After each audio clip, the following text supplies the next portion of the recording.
There are so many of you in this room. I'm slightly terrified. I'm a little afraid, but bear with me. Woo! So hi, thank you for coming to this panel. Hopefully you're interested in thrifting.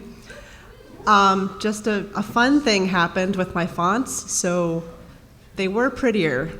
You will see in a second. We're just gonna go with it. So,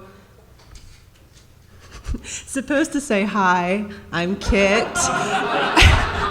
and I'm a thriftaholic, but it just says holic, so we're going with that. So these are a couple of examples of costumes made using thrifted material. So in this panel, I'm gonna kind of go over my two main forms of thrifting for costumes. And I'm a cosplayer and a costume designer, so I kind of have the full gamut of creativity, I guess, in the cosplay world. But I used to run this panel just doing on how to turn found garments at the thrift store, like old prom dresses, etc., into fantasy and other costumes. But now I've kind of also discovered that you can thrift fabric at the thrift store, so you can do either or. And this panel is going to go over ways to utilize both of those things. Again, the fonts are great, so. One of the common things that I hear people say about thrifting, is that they never find anything good at the thrift store, and oh my gosh, you always find amazing things at the thrift store. How do you do that? So here I have listed some thrift tips to keep in mind. And the number one thing is to be patient and go often. So I probably go to the thrift store, my local thrift store, like I would like to go once a week. It is an addiction, it is a problem, but you can turn that problem into something good for your wallet and a fun hobby, and you are exercising a little bit. You have to push those racks apart. It can be a workout. So you will probably not find what you're looking for right away. Like I said, I go multiple times. I don't go multiple times every week. That's a little, if you do that, that's awesome. But life happens. And you have to restrain yourself a little bit sometimes. But you have a better chance of finding something the more often you go. Most thrift stores will replenish things. I should back up. How many of you have gone thrifting or like thrifting? Okay, cool. I won't talk to you like you don't know anything. So the next topic, or the next thing I always say is to keep an open mind. I constantly have multiple projects, and I want to do 100 more projects running in my brain. So I always keep an open mind when I'm seeing fabrics or items or anything at the thrift store of how I can contort it to my desires. So any unusual fabrics or textures can enhance your costume. You might not think that it's what you wanted, but if you get creative, you can transform it into something even better and more unique for your needs. And with that too, I always keep a list. It's a good idea to keep a list. I personally don't keep a list, but a lot of people are list people. And if this helps you, write down what you want, have a visual board or inspo board of what you want if you need to be reminded, like to hone it in when you're at the thrift store too. Because I know it can be overwhelming if there's too many things. But if you can either keep a list or a visual amalgamation of things that you're interested in, that can also help. And I also say be resourceful. You may not find the perfect curtain or blanket for your costume, but maybe a garment has a really neat fabric that you can harvest, or maybe something is perfect, but the color is wrong. Can you dye it? Can you manipulate it in some way to get it closer to what you need? So always think about how you can bend these treasures to your costume vision. Beautiful fonts, I love it. It's so good. So first I'm gonna talk about found garments and kind of modifying them to, most of these go to a fantasy bend, but I do at the very last image is a My Little Pony costume. So you can really kind of, and you know, the obvious one is a lot of anime characters who have simpler outfits. Like you can thrift a schoolgirl outfit pretty easily, or an outfit for your local RenFaire. You can probably put together pretty easily with found items.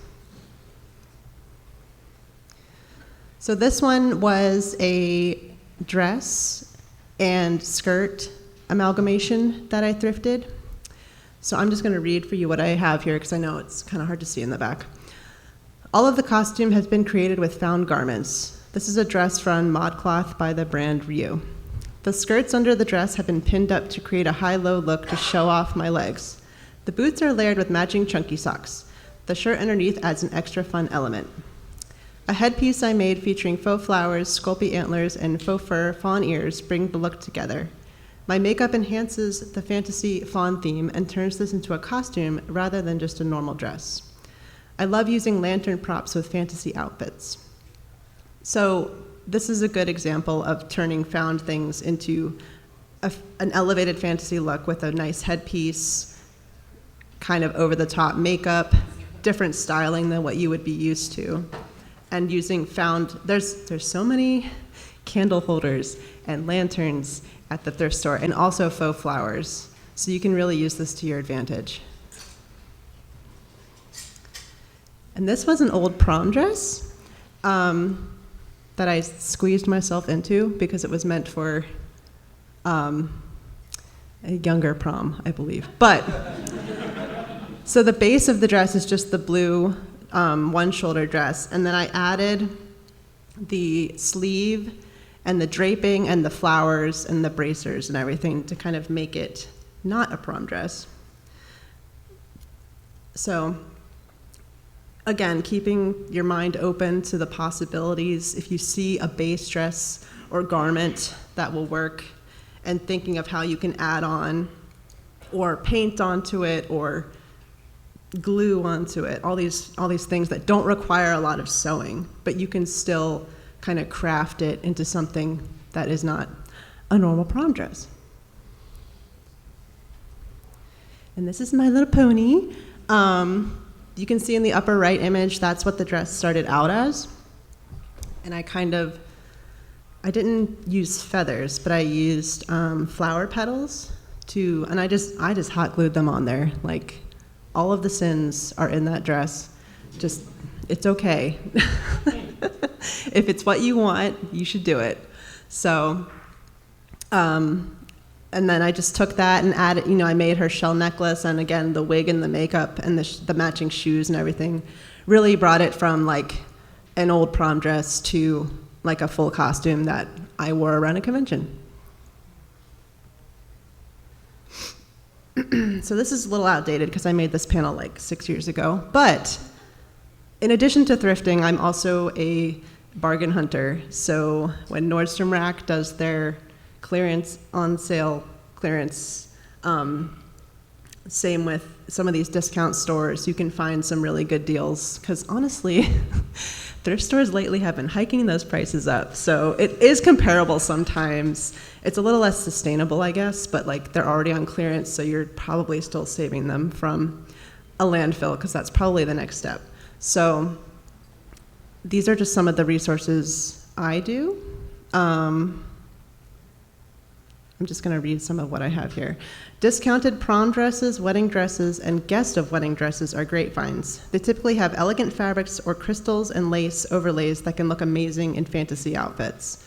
And this is another thing that I like to do is if I see a cool texture of like a t-shirt or a skirt that I don't want to use as is, I will harvest that fabric from it and use it on something else. Or if I don't like an embellishment on something, you can take it off. Like, it's okay. It's yours to do with now as you want. That font's so good. So,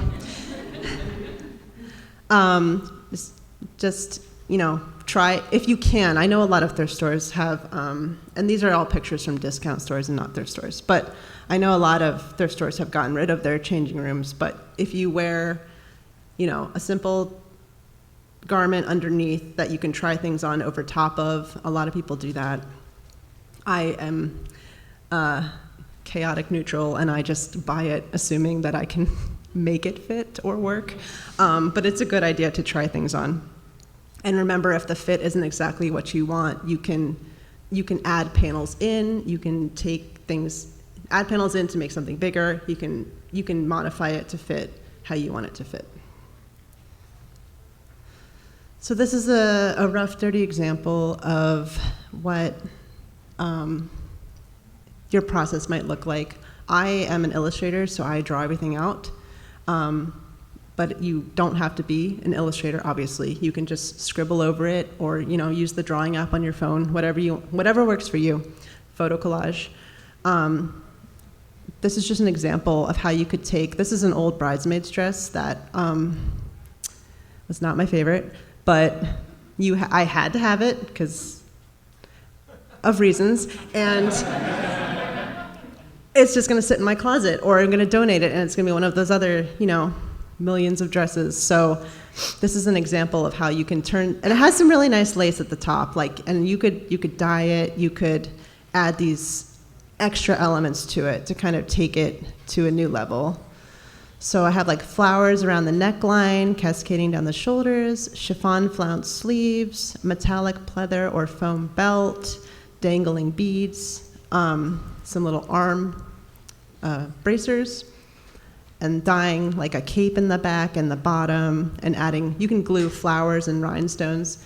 It's okay, hot glue is your friend. If you want to be, the good sewist, you can hand sew everything on. That's great. I love that for you. I appreciate that. But sometimes you just want a pretty outfit in a day or two, and this is a great way to do it, I think.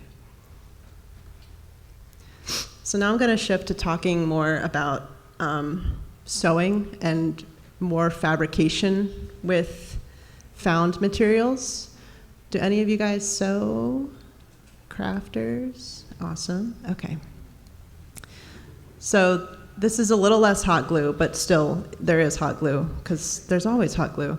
So a lot of these are just found fabrics at the thrift store. And a lot of them are curtains or window coverings or even bed sheets.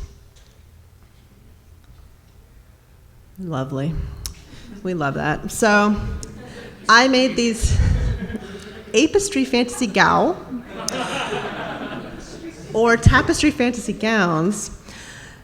I did these. They kind of are very similar.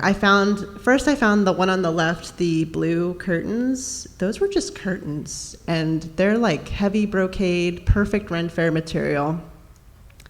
And also the chemise in the middle and the brown one on the right were both just sheer window coverings. And the great thing about using found materials as well is the white one already had embroidery along the top edge of the curtain. So I wanted to use that because all this work has already been done and it looks gorgeous. So if you are careful about your placement and cutting and patterning, you can really use those edges to your advantage. And if you use curtains, they normally have a finished edge already, so you can save yourself some time and effort, and if you are smart about how you cut out your fabric and pattern it.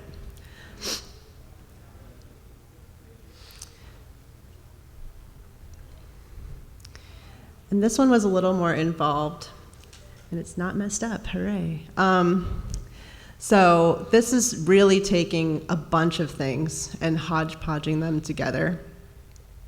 So I just went around collecting any doily I could find, any textured lace fabric I could find, any interesting sheer curtains. There's, the darker green was actually a t-shirt I cut up because I liked the texture.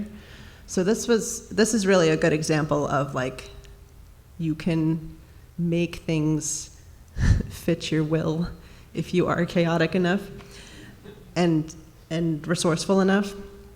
So basically I just found all these different things. Some of them were green already, and most of them were the cream color that you see on the bottom right.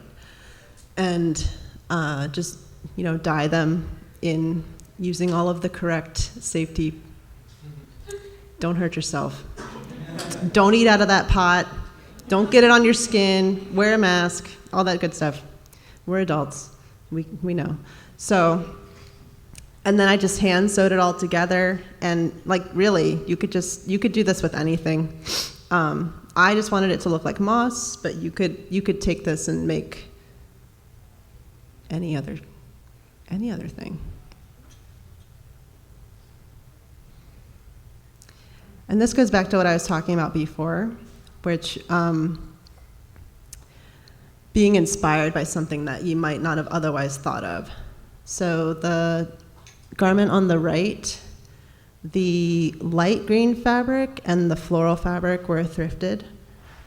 And I originally would not have thought to use a floral print in this design, but I found this really beautiful curtain at the thrift store. And I was like, these colors like match really well. It might be a little weird to throw it on this costume, but I do think it worked out, and I think it elevated the costume to another level where if it had just been like a sheer green chiffon, that would work great too. But I think it adds an extra element to the character I was trying to portray, and is just different. Like you're probably not going to find that fabric in your local Joann's as well. So it can add an extra unique touch to what you're trying to achieve. And then the fabric on the left is for, I'm going to be working on an Alistair costume from Has-Been Hotel. And, you know, he doesn't have these designs in his costume, but I love adding embellishments and different fabrics onto things already. So just looking for fabrics in a similar color scheme, similar vibe to your character. Even this red velvet on the right side of it has that awesome trim that you could harvest and put on your costume. So just being open to different possibilities with your fabrics when you're searching through those racks.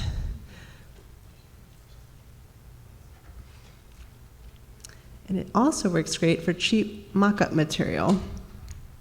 So I like to use, I don't want to go to Joann's and buy material that I'm just going to make a mock-up dress for, because I make a mock-up every time for every single costume. I do not do that.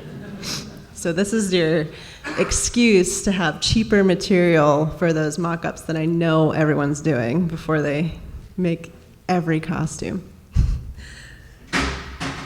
But it's just another resource to be better on your wallet, be more sustainable, you know, or I also use like old costumes. I'll harvest material from those to reuse if I can't find a better use for it, just for mock-ups or for a lining or something else that I don't need a specific fabric for. Because I think it is important to also, fabric waste is a big deal too. So you can feel a little better about your hobby while saving some money. I think it's a good thing. Okay. Has anyone been to an estate sale? Yeah. So if you don't know, estate sales are either if someone has passed away, sadly, or if they're just trying to downsize, they basically open up the house and almost everything in the house is for sale. So these are great places, along with garage sales, which I'm sure everyone's familiar with. These are great places to find materials that people have hoarded for years and never used. I don't know what that's like, but so I tend to look for a lot of the estate sales. I use estatesales.net. Will have pictures of what's going to be for sale, and if I see a room with a sewing machine, or a lot of times they'll list, sewing supplies too, but it's almost always more than what is shown on the website. So I'm always looking for estate sales where there is a craft room that I can dig through and find trims, buttons, vintage patterns, vintage fabrics for a lot of them are priced, ranging, but still a much better deal than if you were to go to a typical fabric store. And you can find a lot of unique things. And I also keep the open mind when you're at the estate sales and the garage sales, because it's okay, this isn't exactly what I need, but how can I make it work for what I need? Or how can it enhance my costume in a new, interesting way? This also contributes to hoarding fabric for other people, maybe down the line. But if you have the space, you know, you can kind of keep, I like to keep like a treasure trove of like various adornments and like buttons, and because those things I will always find a use for in some outfit or another. And a lot of the metallics and the golds and the silvers, like you can really incorporate those into a wide range of outfits. So it's never a good idea. It's never a bad idea. Don't listen to me. It's never a bad idea to just be a magpie and hoard some shiny things. I even found once it was sad that it was closing, but it was a theater group that was closing, and that was a fun day, just going through the entire costume department and just like raiding their stash. Kind of sad, but also I was happy. And this last slide is kind of just, it has no real like chronological order in this talk. It's just, again, reinstating that a good fantasy headpiece is a girl's best friend, in my opinion, or anyone's best friend. And there are so many faux flowers and like bits and bobs at the thrift store that you can just glue onto a headband and have some fun. You can take any garment that you have, like a suit, a dress, anything, and it just takes it up another level, in my opinion. And also, thrift your shoes for your cosplays. Try to find a similar shape and think of how you can cut them up, add onto them, paint them, or if you find a perfect shoe, like that's great, that's fantastic. But you know, finding a $5 pair of shoes that you can then modify for your costume is a lot better than spending $50, $60 on every costume's shoes. Just make sure they're comfortable, or don't. That's your life. So I realize I talked very fast about everything. And that's mostly all I have for you, but I kind of wanted to have a long time for questions because I feel like thrifting is a little nebulous. You were first back there. With all the found material and everything that like we can find and everything, do you have any specific recommendations for process or like order for cleaning it all? Like anything that can be mixed or anything like that? Okay, so the question was about cleaning the fabric that you find, I think? Yes, okay. I'm not the best person to ask this question. I normally just throw it into my washing machine on gentle.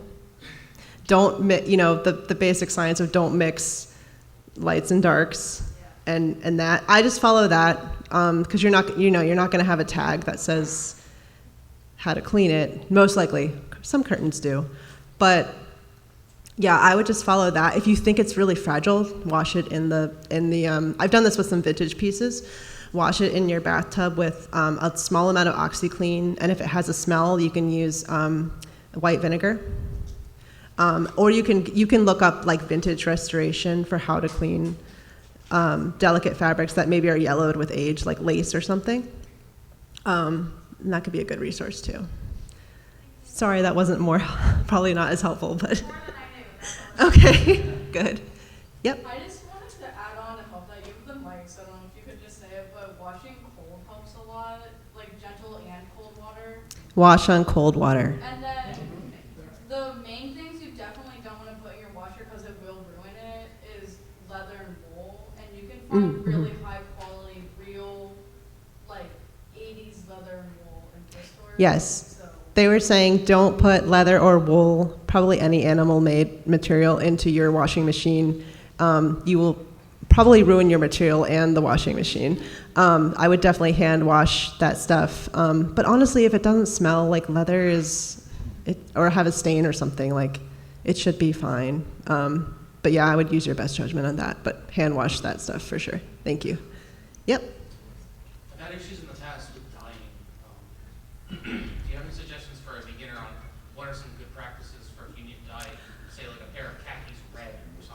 I'm assuming like the dye didn't take?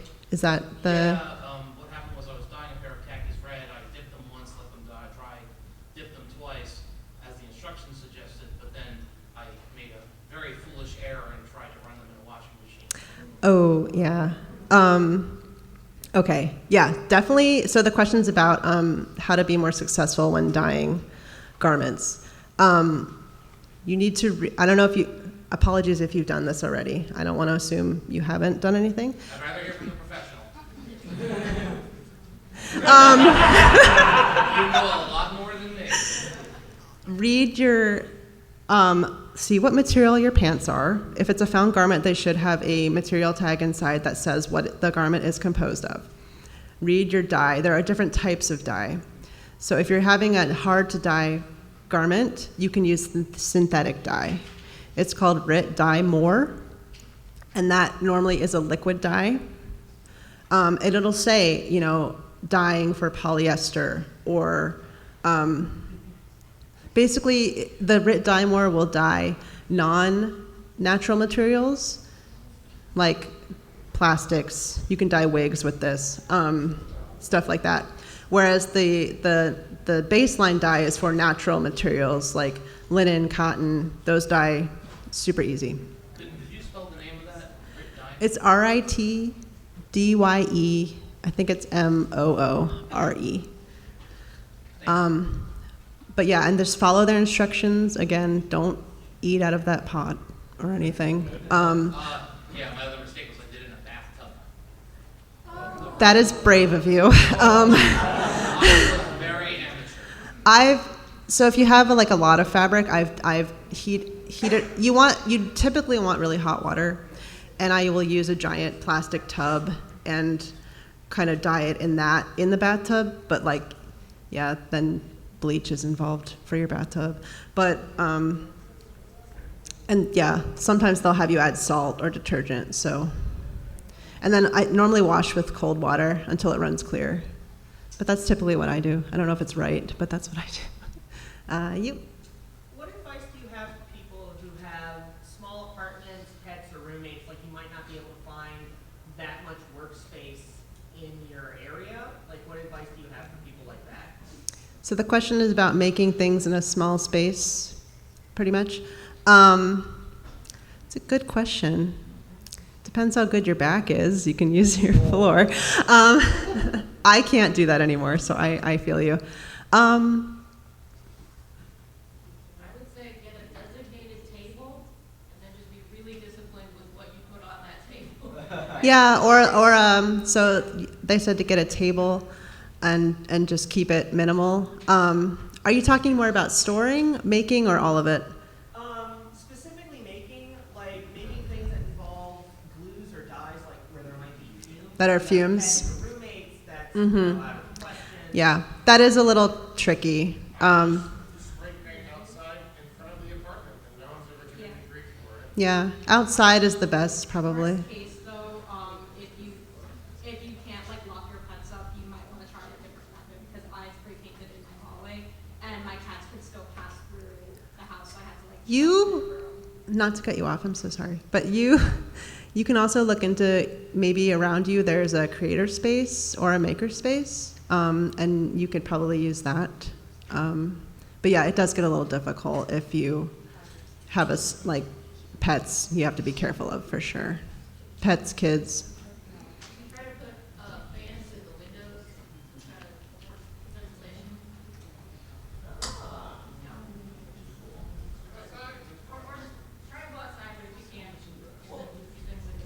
Not to take up too much time. I've heard that cold weather or inclement weather can have a significant impact on materials you're working with. Particularly Yes. if you're using like a primer. Yes. Cold weather will screw that up. Yeah, that's true. Again, it's going to be very situational, but I think the best bet would be to try to find, or if you have a friend who you can use their garage, or like unfortunately that just seems to be, or if like, I don't know if you can go to the roof of your apartment to do things, but like if the weather allows. But yeah, that is one of the hang-ups with different cures and spray paints and stuff. Mm-hmm. I would also say that a lot of libraries, free public libraries have maker spaces. Okay. So Um, they said a lot of libraries have free maker spaces and public spaces, so that's great. Thank you. Any other question? You? Sure. Yeah. Do you have any advice on like I can't really go to thrift stores because I kind of live out in the boonies. Is there any like good websites, anything like that? Yes. So the question is, if you can't really make it to a thrift store very often, there are a lot of good online thrift stores. They're more catered to clothing, I think, than items. Maybe some of you know some that are better for items. Sam? So, Shop Goodwill online has an entire crafting column where they will list yarn, fabric, and other crafting supplies that's donated. It is an auction site, but they do sometimes have buy it now, and then you can check to make sure how much shipping is going to be as well by putting in your address in the account. That's awesome. I did not know that. So you can shop online at Goodwill. And then for clothing, I normally just use Depop or Poshmark or things like that. Mm-hmm. I was gonna add Depop surprisingly has a lot of items on it. It's usually more jewelry items. That's fair, yes. So like faux flowers probably not. But if you just want like bulk beads or buttons, you actually can find them on Depop for not that much. Nice. So they were saying that Depop does have some random stuff on there that you can also find, which is good, like jewelry and accessories and stuff like that. I have that tag too.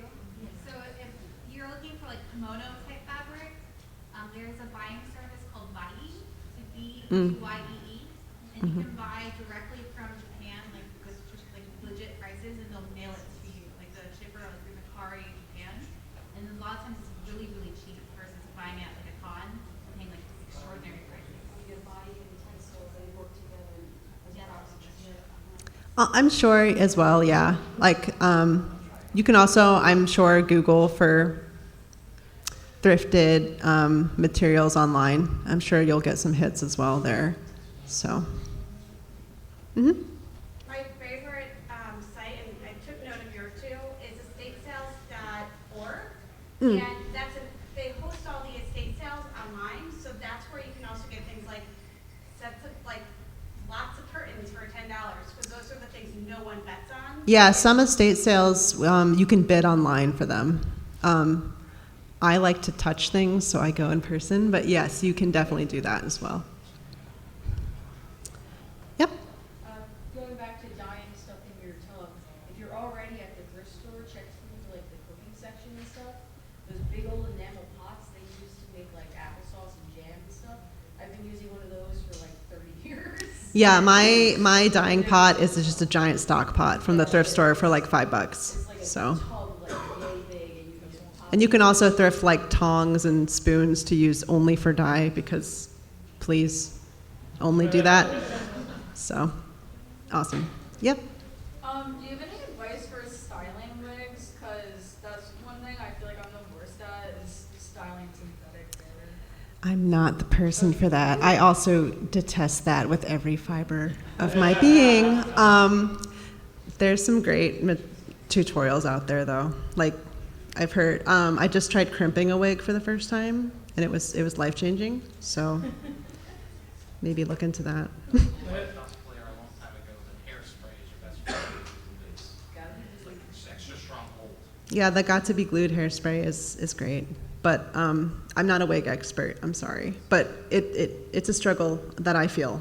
So. For my last cosplay, I just like, it was so tangled when I bought it, and when I brushed it out, it made a bald spot. So I hot glued the shredded hair up in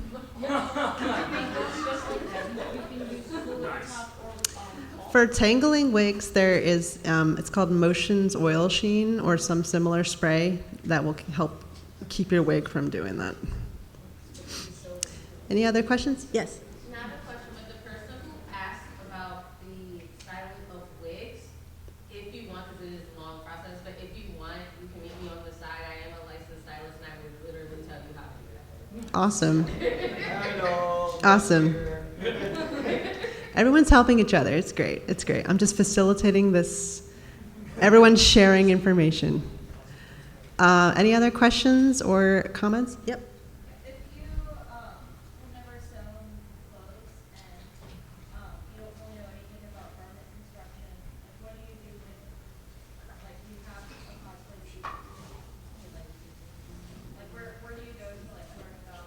To learn about sewing?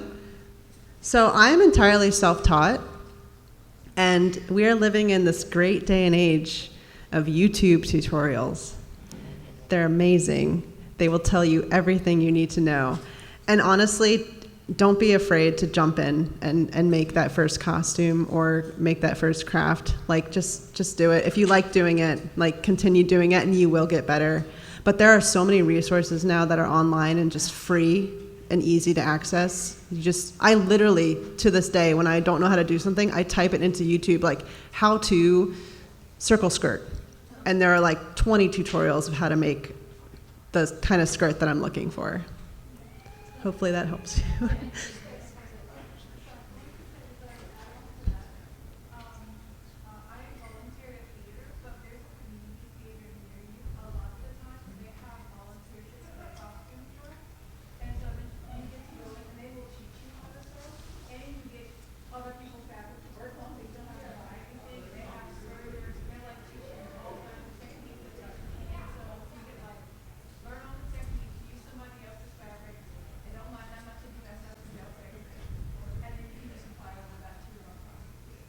Awesome. So they were saying community theater. Sometimes some of them have workshops, basically, that you can kind of participate in. Yep. Just one other resource that I thought might be helpful. Your local community college might have adult and community education classes. You know, just like the once a week or once every couple of weeks for 3, 4, 5 sessions. I know that ours just put out their catalog for the spring sessions that has a couple of dozen classes all about different types of crafting. So if something like YouTube or trying to self-teach, you know, if you need somebody to walk you through something a little bit hands-on, then your local community college might have resources. Awesome. Yes.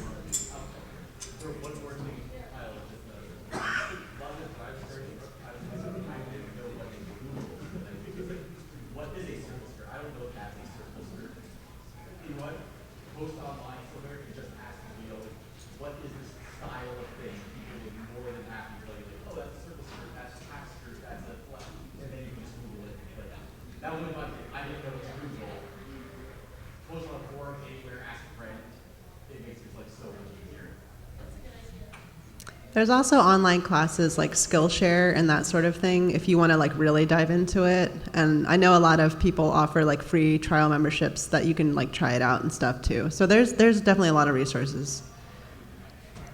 Yep. One more comment on that. I absolutely hate sewing and I don't like drawing blood. Look up hem tape. It will come together 2 different fabrics, nothing but an iron. You don't have to draw any blood. Hem tape. Hem tape is pretty great. I agree. For something slightly more structural, also go with single-sided fusion stabilizer. You really just iron your fabric onto it, and it's stuck there. I've done that same thing for I know we've kind of devolved into like crafting and costume making, which is fine. But are there any other questions? Hannah? What kinds of things do you typically avoid, like you've learned to avoid while thrifting? Are there any sort of materials or items that you think about Oh. that you just don't use? That's a good question. So the question is like, is there anything to avoid while thrifting? Obviously, if it smells weird or has horrible stains that I don't think I can get out, I'm not going to use it. But there are some materials that I have learned don't breathe well when you're wearing them, and I've learned it, you know, after 3 hours of wearing it. But I'm still going to wear it because I spent 30 hours sewing it. So I think that is more of a learning curve for you personally, but I do think, you know, just being aware of what fabrics you think will breathe well or be comfortable, or be cognizant if you think it's a scratch. You know, you can touch everything if you're thrifting in person. So if you think it's scratchy, if it needs a lining for your comfort, if you think the fabric is going to shed a lot and like disintegrate when you cut into it. So unfortunately, I think a lot of it is learning as you go. I'm a very do it once and see what I messed up and learn from that person, and not really a heavily planning person. But so I'm of the mindset, like, if you think it's going to work, try it. And if it doesn't, then you learn something and you will know better for next time. Because I think the stakes are pretty low when you're working with thrifted material. Anybody else? Yep, Nezuko. Oh, I'm glad you recognized me.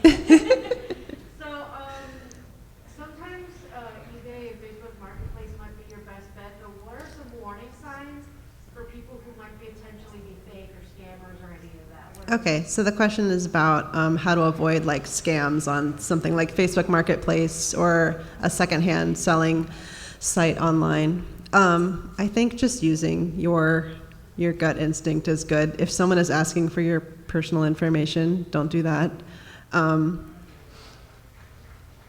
If it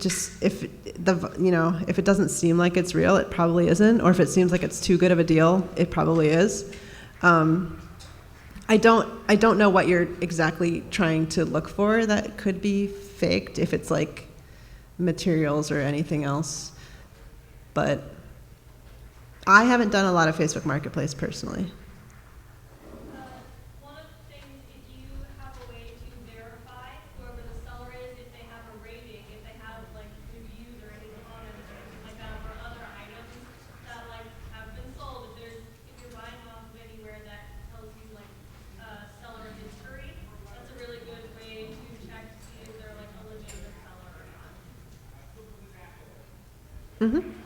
especially on places like Poshmark. Yeah. Reverse image search. Because Depop and Poshmark are particularly bad with people just taking pictures from like Shein or Pinterest and trying to pass them up as their own. Yeah, but like what they were saying is definitely like, I know Shein and not Shein, Poshmark and Depop have like the seller's rating, and you can see how many items they've shipped and if they have a good rating or not. eBay does that too. Another go-to thing that I do to try to avoid scams, I do this a lot on Etsy specifically, is just Google reverse image search. Yeah, that's what, sorry, I didn't repeat what they just said. That was already said. So Google image reverse search to see if their photo is their photo, basically. Yeah, so make sure that like whatever they're selling specifically, if you get a lot of hits back, then it's probably just a drop shipper or something. Yeah, the fawn makeup, I think. I can't see. Okay. There was a similar question about like if you live in a small space and you like craft, but on the other end, like do you have any suggestions about storing just like finished projects, materials that you have? Yes, this is a thing I struggle with in my day-to-day life because I am a hoarder and I like clothes and all of the things. So I generally use bins, and I will, if it's a finished costume, I will keep all the little accessories and stuff for that costume in like a Ziploc bag or some kind of bag and put it in the bins and label the bins. I don't label the bins, you should label the bins. In full clarity, I was digging through my closet through every bin to try to find something. You should label your bins. Garment bags are great too. If you want to keep everything condensed into one bag, you can literally hang it up and all your stuff can be on the bottom that isn't hangable. For fabric, I just have giant tubs, and those are labeled, but I don't stick to the labels. Hopefully you are a different personality than I am. So, and for like trims and stuff, I just have a big box of trims. I know some people have those cool like wall displays for trims and their wigs and everything. And that's great. IKEA generally also has a lot of good stuff, like for like sewing room specific stuff. I feel like they've added a lot more fun stuff. But a thing that really helps me is if you have drawers, putting little boxes and stuff in the drawers to separate like your bobbins, your sewing thread, your pins, like that really helps me kind of keep it organized, even though I am still throwing stuff in there. It at least gets thrown in the right little box most of the time. And then for kind of storing everything, I think it's a really good idea to periodically purge your stuff. Like otherwise I will be covered in stuff. I know it's a problem. So, you know, if you don't think you're going to use it, first think if you can break it down to use it in something else, and if not, can you donate it to a local sewing class or something like that. So hopefully that helps. Bless you. Anyone else have anything? Yep. No shot in the dark here, but for me personally, I have a hard time staying motivated to finish these things. Do you have any advice on staying motivated to keep things straightforward? Because I have an ADHD mindset. So the question is staying motivated to finish a project, because a lot of these projects can take time. It's always fine to take a break and come back to it. I think that's good. And sometimes it's fine to abandon it too if you don't think you're going to like it anymore. But I tend to remind myself why I wanted to start it in the first place. I think about all the fun things I'm going to do with the costume. Like I think about that I want to show it off, or I want to have fun with my friends in it, or whatever your motivation is that you started with that. I think it's a good idea to just remind yourself of that. And also maybe try it on, or what the pieces you have on, or like ask some of your friends, like, hey, like, what do you think I should do with this? Maybe they can help you think about it in a different way that might motivate you anew. Hopefully that answers some of it. Yep. Anybody else? Yep.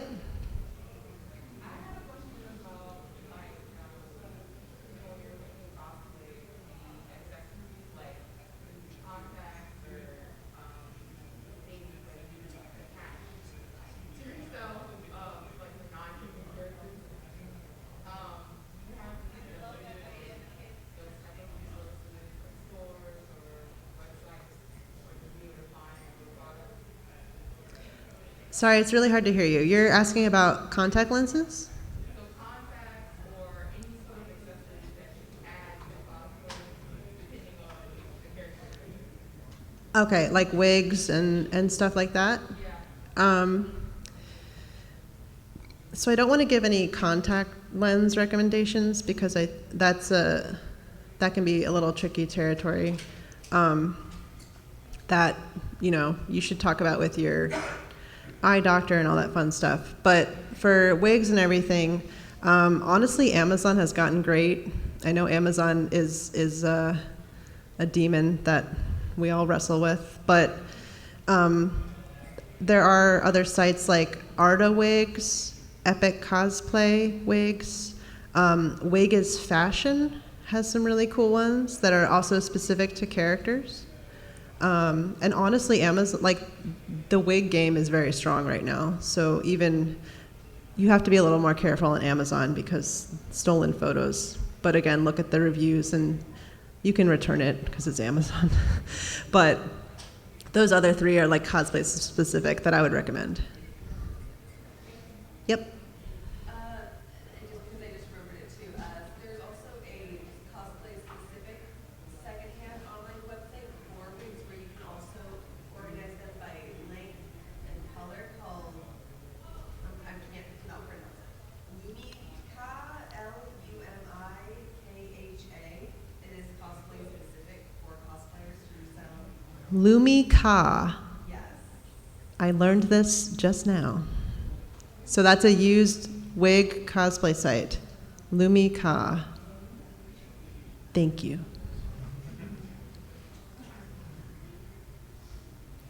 Okay. If there's nothing else, thank you guys for coming. Hopefully you learned something.